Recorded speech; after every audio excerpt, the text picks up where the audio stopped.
How's it going, everyone? It's Noir Tapes back with another video. This is video number 4 in my little series I got going on, making samples until I get good at it. Much happier with this one than last week. It's a bit of an interesting situation though. I created the sample and it was alright, but I flipped it in a completely different way. But you'll see it here in a second anyways. I was aiming for a soulful vibe today, and that can be a bit hard to create. Some people spend a lot of time learning that, and generally it involves using real instruments too. But today I'll show you what I did and break down the different layers and then show you the flip. So let's get into it. First thing I did, start with the vinyl noise. Stock standard. You know me, if you've seen any of the other videos in the series, always start with the vinyl noise. And then I reach for chords. Now I've been practicing piano a bit on the side. I used to have a series about learning piano. That's gone by the wayside a bit. I don't know if I'll continue that series per se, but I am learning piano in the background regardless. And so I have my mini piano set up here, and I just played some chords that I know by hand and ended up using just the C major scale. You don't need to get too fancy with these things. A lot of jazz songs are actually in C major, and so there's a lot of soul as well. So this is what I got.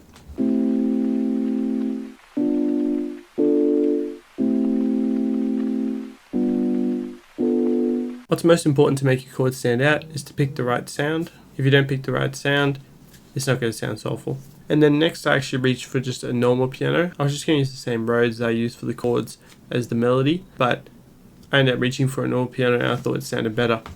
So this is sort of the melody I did. I just improvised it until I found something that sounded good.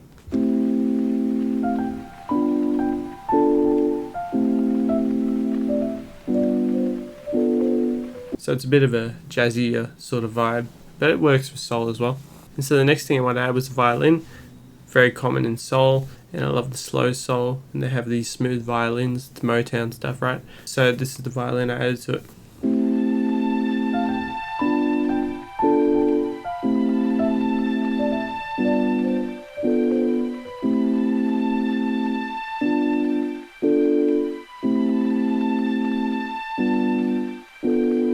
And so that was sounding alright. I wanted to try to incorporate some singing / humming, and so this is what it sounds like now.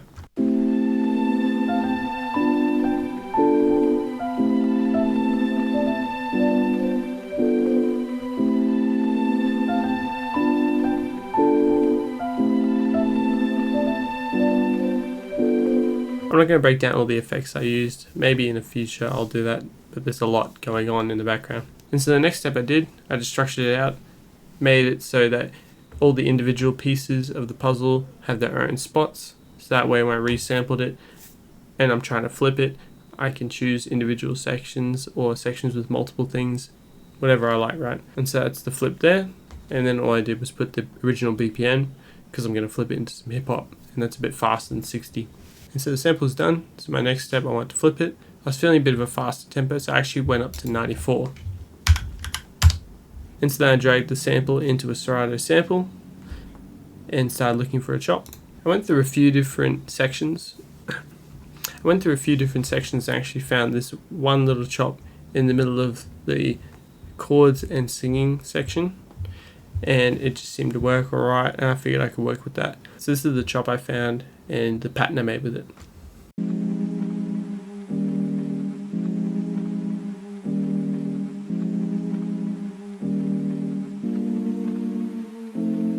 Bit of a slower sort of harmonic chop, that one.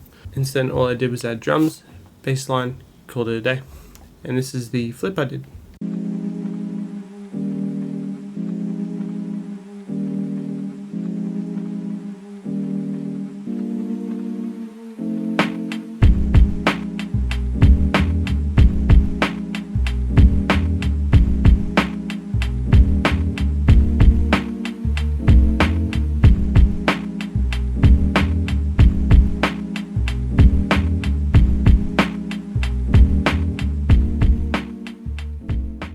Anyways, a little bit of a mellow sort of beat there. Nothing crazy happening. Thank you for watching, guys. Hope you enjoyed, and I'll see you in the next video.